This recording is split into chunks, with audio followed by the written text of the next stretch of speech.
একবার ভেবে বলুন তো, আপনি নিজে নিজেকে সম্মান করেন? কেউ যখন আপনাকে এসে বলে এই কাজ তোমাকে দিয়ে হবে না, আপনি তখন সেটাই বিশ্বাস করে নেন। আপনি যখন বড় কোনো স্বপ্ন নিয়ে সামনের দিকে এগিয়ে যান, হঠাৎ করে কেউ এসে বলে ছেঁড়া কাঁথায় শুয়ে লাখ টাকার স্বপ্ন দেখো না, তখন তাদের এই কথায় আপনার স্বপ্নগুলো কাঁচের টুকরোর মতো চারপাশে ছড়িয়ে পড়ে।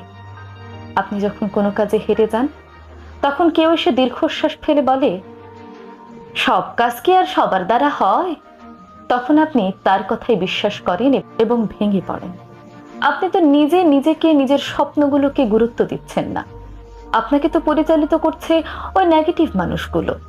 অথচ আপনার জীবন কেমন হবে সেটা নির্ভর করছে আপনার সিদ্ধান্তের উপর।